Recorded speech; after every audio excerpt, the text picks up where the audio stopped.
Persisnya Anies itu mengkritik dalam banyak hal. Misalnya Anies mengatakan bahwa mestinya pembahasan yang terkait dengan revisi Undang-Undang TNI itu dilaksanakan secara terbuka, karena hal-hal yang sifatnya transparan, hal-hal yang sifatnya terbuka, ini kan untuk mengakomodasi bagaimana partisipasi dan pikiran-pikiran masyarakat yang berkembang, itu bisa diakomodasi dan bisa diadaptasi. Bismillahirrahmanirrahim. Assalamualaikum warahmatullahi wabarakatuh. Kali ini saya mau bicara tentang pidato politik Anies Baswedan yang disampaikan dalam seminar di Universitas Islam Indonesia, Yogyakarta, hari Jumat tanggal 21 Maret. Dalam pidato politiknya, Anies Baswedan itu angkat bicara terkait dengan kekisruhan yang terkait dengan pembahasan revisi Undang-Undang TNI yang beberapa hari yang lalu juga sudah disahkan oleh DPR sebagai undang-undang. Persisnya Anies itu mengkritik dalam banyak hal. Misalnya Anies mengatakan bahwa mestinya pembahasan yang terkait dengan revisi Undang-Undang TNI itu dilaksanakan secara terbuka, karena hal-hal yang sifatnya transparan, hal-hal yang sifatnya terbuka, ini kan untuk mengakomodasi bagaimana partisipasi dan pikiran-pikiran masyarakat yang berkembang, itu bisa diakomodasi dan bisa diadaptasi. Justru sebaliknya, kalau rapatnya itu dilakukan secara tertutup, tidak boleh diliput oleh siapapun dan tidak bisa melibatkan pihak manapun di luar DPR misalnya, justru akan menimbulkan kegaduhan dan mungkin akan menimbulkan kecurigaan-kecurigaan.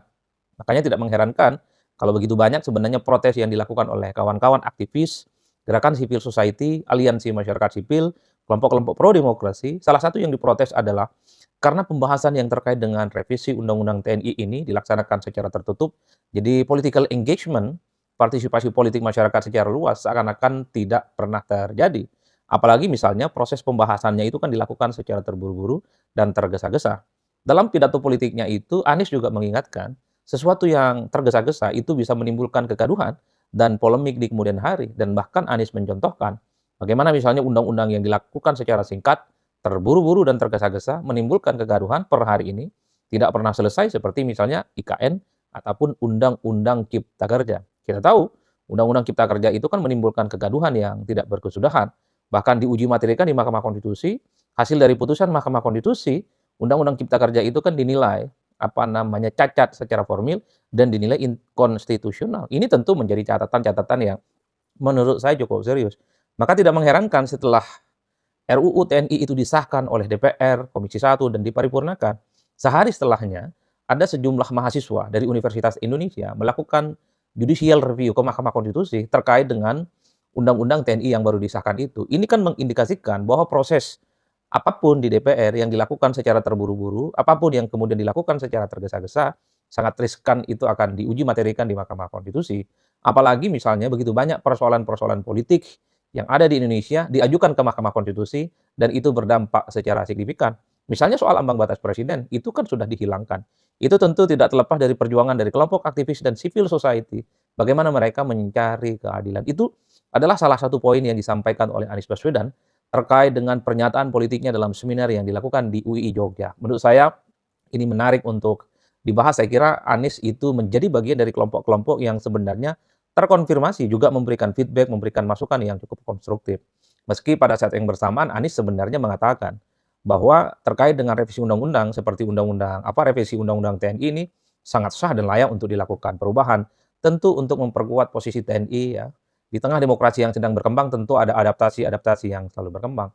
Tapi sekali lagi, setiap proses apapun yang dilakukan itu harus sesuai dengan kaidah-kaidah demokrasi, tidak bertabrakan dengan aturan main yang kondusif bagi perkembangan demokrasi dan seterusnya dan seterusnya. Apalagi pada saat yang bersamaan kalau kita mau jujur sebenarnya per hari ini draft final yang terkait dengan pengesahan Undang-Undang TNI ini kan tidak bisa diakses oleh siapapun. Meski ada pernyataan resmi dari pimpinan DPR bahwa sebenarnya yang dibahas dalam revisi Undang-Undang TNI yang sudah disahkan itu hanya 3 pasal dan sudah terkonfirmasi. Tapi sekali lagi ketika publik tidak bisa mengakses bagaimana draft final dari hasil revisi Undang-Undang TNI ini juga tentu menjadi pertanyaan-pertanyaan kritis yang sampai hari ini tidak berkesudahan. Jadi itulah poin-poin yang menurut saya coba untuk sampaikan ya, yang disampaikan oleh Anies Baswedan dalam sebuah seminar di UII. Kenapa saya selalu mengutip Anies Baswedan?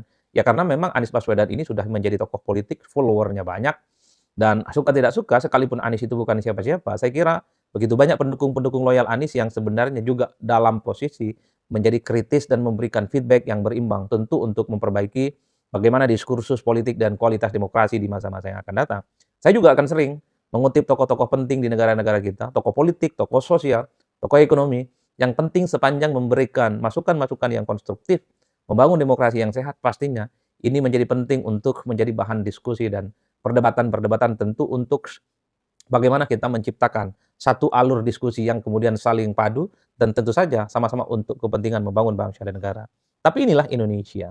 Apapun yang disampaikan oleh elit-elit yang kemudian berseberangan dengan pemerintah, apalagi Anies Baswedan yang bicara, pasti menimbulkan resistensi, terutama menimbulkan pro dan kontra. Pihak-pihak yang pro sebenarnya mengamini apa yang disampaikan oleh Anies, terutama kelompok-kelompok kritis, civil society, dan pegiat demokrasi. Apa yang disampaikan oleh Anies itu adalah bagian dari penegasan tuntutan-tuntutan dari aliansi masyarakat sipil, karena memang mereka itu mengkritik bagaimana proses pembahasan yang terkait dengan revisi Undang-Undang TNI itu tidak melibatkan pihak manapun selain DPR. Pernyataan resmi YLBHI ataupun pernyataan resmi aliansi masyarakat sipil, mereka mengkritik salah satu poinnya adalah karena pembahasannya itu dilakukan secara tergesa-gesa, tertutup dan bahkan media sekalipun tidak bisa meliput saat itu. Apalagi misalnya pembahasannya itu dilakukan di hotel berbintang, hotel mewah, yang bertentangan dengan semangat efisiensi yang digembar-gemborkan oleh pemerintah. Jadi bagi pihak-pihak yang kemudian pro dengan apa yang terkonfirmasi oleh Anies, saya kira ini bagian dari penebalan. Bagaimana salah satu sisi yang kontroversial yang diperdebatkan sampai hari ini adalah soal bagaimana proses dan mekanisme pembahasan yang terkait dengan revisi undang-undang ini tidak melibatkan partisipasi politik secara umum.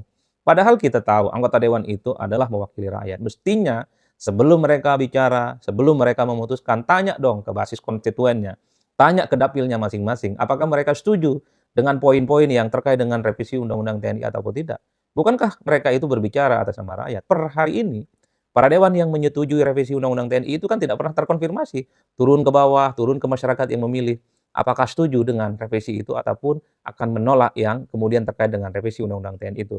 Ini kan untuk menempatkan bagaimana anggota dewan itu adalah wakil rakyat, bukan hanya wakil partai. Ini kan untuk menebalkan bahwa anggota dewan, member of parliament yang ada di Senayan itu adalah wakil-wakil yang mestinya setiap denyut nadi yang diinginkan oleh masyarakat mereka perjuangkan di sana. Bukan lagi rakyat yang hanya diklaim tapi tidak pernah diajak bicara dalam isu-isu penting apapun. Jadi itulah yang kemudian kita sebut sebagai proses demokrasi. Apapun hasilnya, apapun keputusannya yang ada di DPR, yang penting partisipasi, keterbukaan, political engagement dari masyarakat itu menjadi kunci sehingga ketika ada perubahan apapun dan itu disetujui, itu tidak lagi menimbulkan kegaduhan-kegaduhan apapun.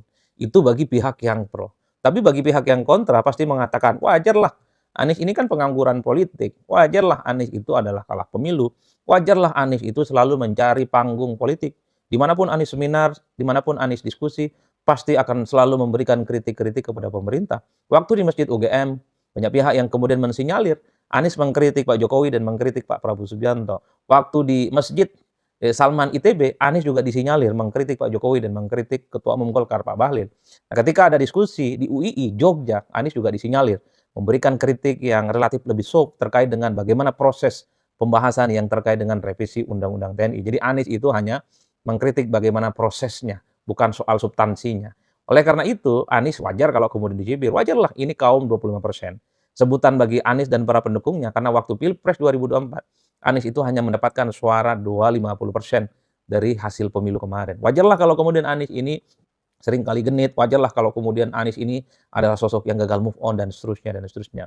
Saya hanya ingin selalu mengatakan bahwa siapapun yang berbicara, tidak penting dia penguasa, tidak penting dia oposisi, tidak penting dia adalah pengangguran politik, tidak penting dia itu adalah warga negara biasa dan bukan siapa-siapa dan bukan darah biru, sepanjang yang disampaikan itu adalah rasional, sepanjang yang disampaikan itu adalah konstruktif, sepanjang yang disampaikan itu adalah untuk memperbaiki kualitas kehidupan berbangsa dan bernegara.